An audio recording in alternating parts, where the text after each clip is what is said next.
everyone, welcome back to the channel. Today we have something super exciting to unbox and review. The brand new Insta360 X4. This 360 degree 8K camera promises to take your cinematic journey to the next level. So let's unbox it first.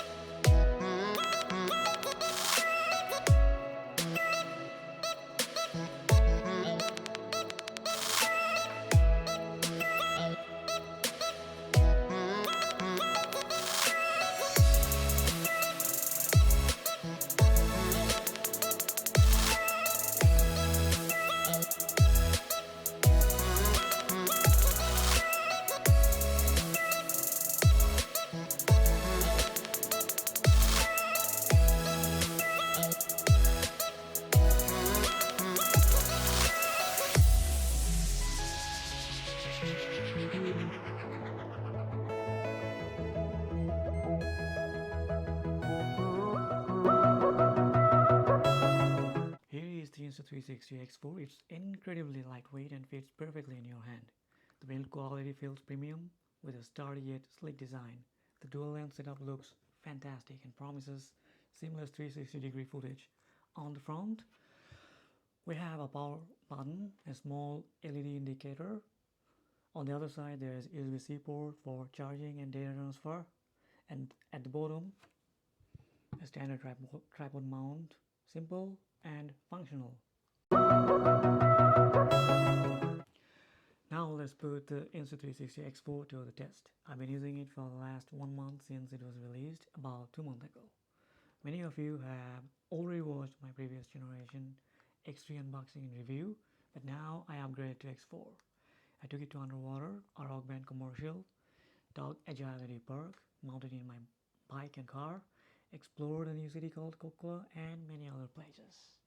We will start with some outdoor footage to see how good it handles different lighting conditions and movement. The stabilization on this camera is impressive. Even while I'm moving, the footage remains smooth and steady. The 8K resolution captures incredible detail and the colors are vibrant and true to life. I have to say, hands down, even in flat profile like this, it looks so ready, even without any kind of grade. In my testing, I found that the best color produces in cloudy day. Just look at this footage when we were returning home and look at my shiny skin tone and shadow and highlight details in this car hood. Mind-blowing and speechless. Almost those 50,000 euro Arial XL film look. Never seen such a footage directly coming from the sensor in an action camera before. To be honest, I was attracted by this 8K sensor, which is almost triple performance than the previous generation and enough reason to upgrade.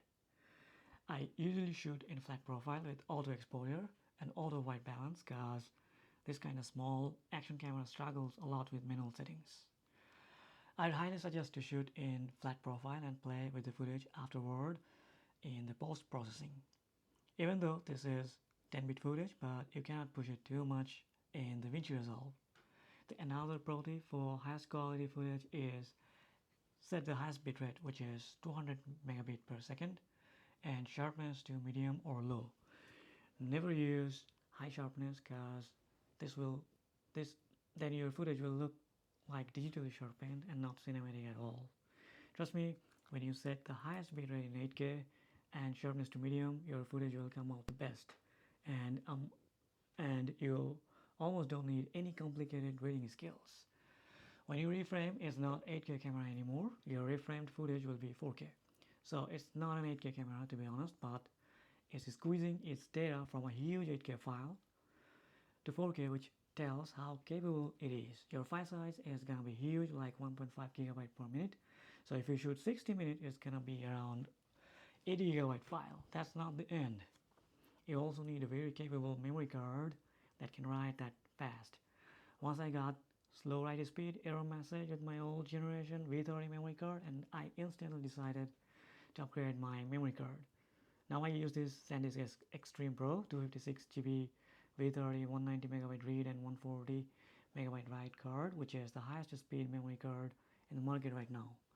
I would suggest for 512 gig if you go for travel. I can tell once you start using 8K, you will, in high bitrate, you will never go back to 5.7K. This 8K is so good that I will not use any other settings. The 5.7K plus setting has similar quality, just a smaller file size and less detail in highlight and shadow. 1 minute footage is about 1 gig in the settings, and when you reframe it, it's gonna be 2.7K, which is the biggest problem, and I don't shoot in 5.7K plus. Another standout feature is the 4K 100 FPS slow motion. When you reframe it, it's gonna be 1080p 100 FPS, meaning you need to upscale it to 4K. Oh man, in good lit situation, this is absolutely butter smooth. I use it so much nowadays to slow down my footage. Remember, you also have 60 FPS in 5.7K regular mode, but in my opinion, the 4K 100 FPS, which is very usable to slow down as your footage as well. I have to say, this slow motion is slightly better than my Sony ZV-E10 and almost as good as my Mavic 3 4K 120. But that's not fair to compare a 360-degree camera to a drone or SLR. Here is some more slow motion footage.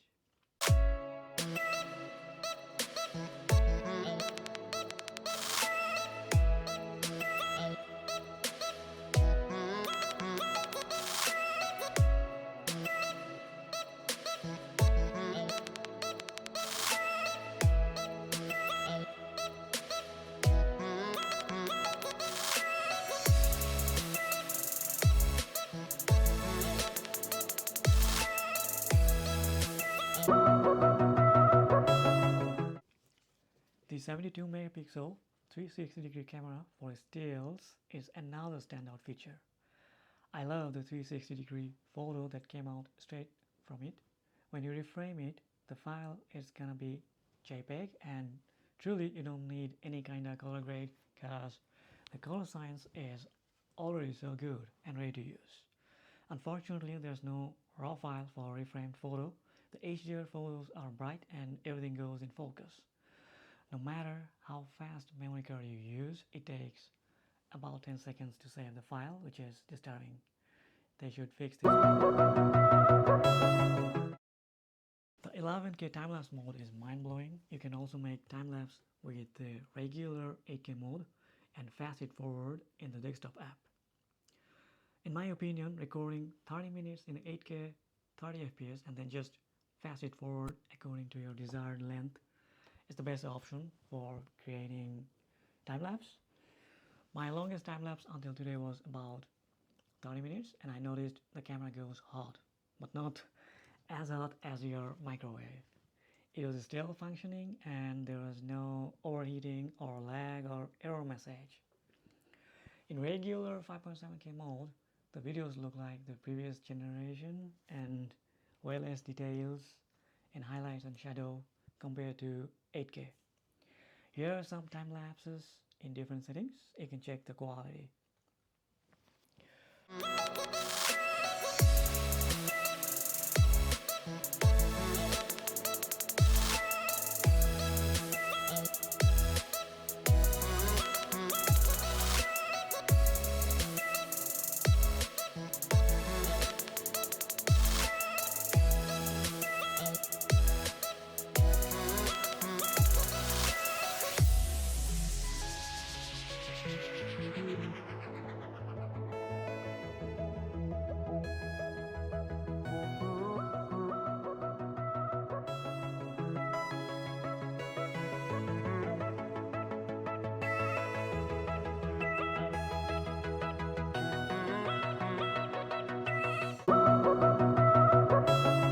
Comes with a robust 2290 mAh battery, providing you up to 75 minutes of recording time, which is surely not enough for me, but when you shoot in 5.7K, you can get 135 minutes, which is considerable improvement over the previous generation battery life.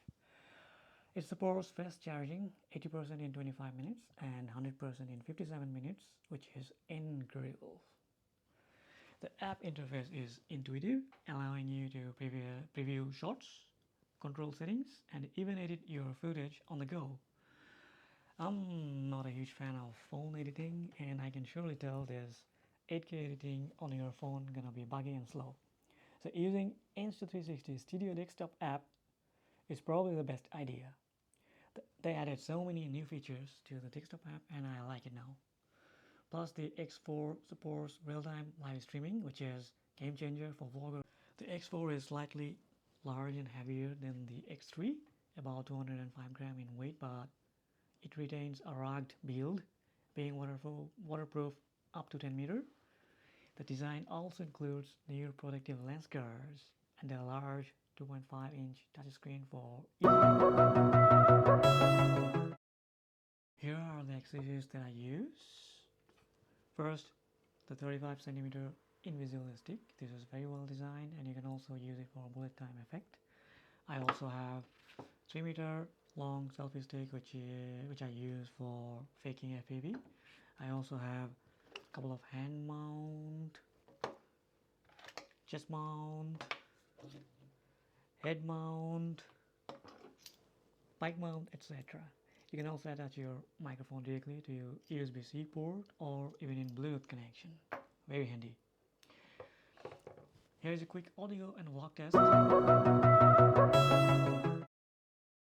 So, can you vlog with this weird camera?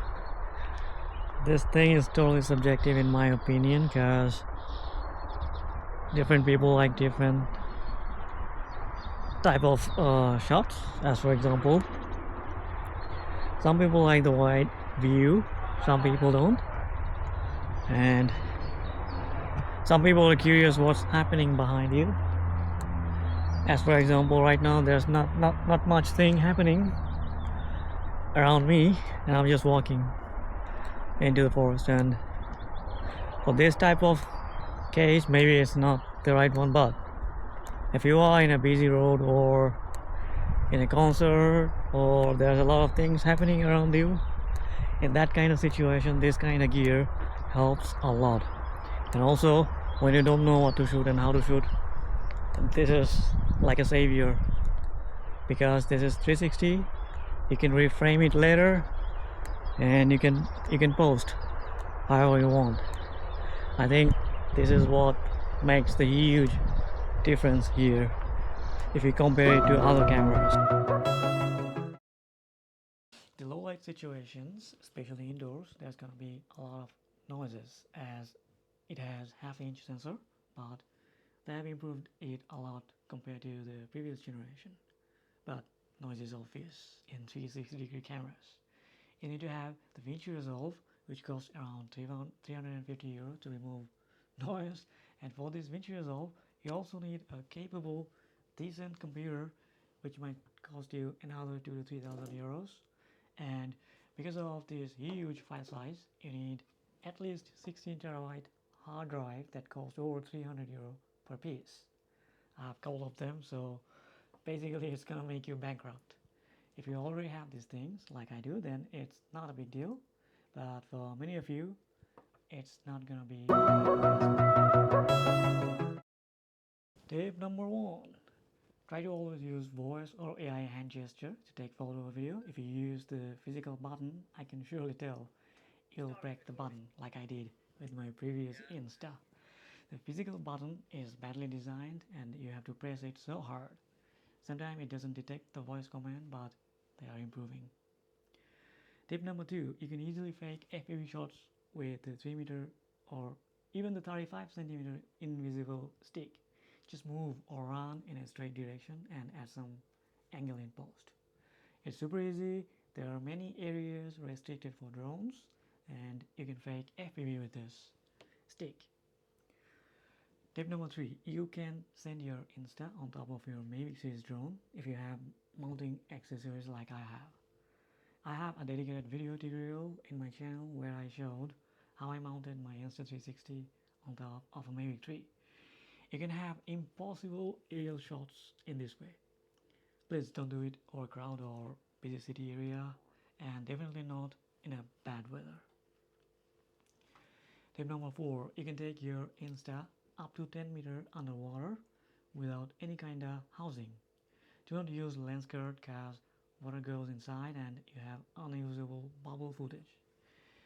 You'll have the best underwater footage with underwater housing. We took it underwater without any kind of housing and found this awesome footage. So, for whom this camera is idle, this is probably the best action cam in 2024 and my favorite gear this year. I take it everywhere I go now, no matter to shoot behind the scenes of my clients or anything. From architecture to very tiny space where you cannot send any other camera, this Insta work, where every other type of camera fails. This is a right choice for recording how-to videos cause you don't miss any angles. People who does a lot of action, sports, travel videos, time-lapse, this is gonna be a perfect addition in their arsenal. I take it almost everywhere I go and try to capture a moment which is impossible with other cameras. This is an all-rounder and a beast with 8K sensor now. I'll keep it and use it and take it everywhere I go. I'm totally impressed. For today's video, don't forget to like this video, subscribe to our channel and hit the bell icon so you never miss any update. If you have any question or want to share your own tips and tricks, drop a comment below. Thanks for watching and we'll see you in the next one. See you.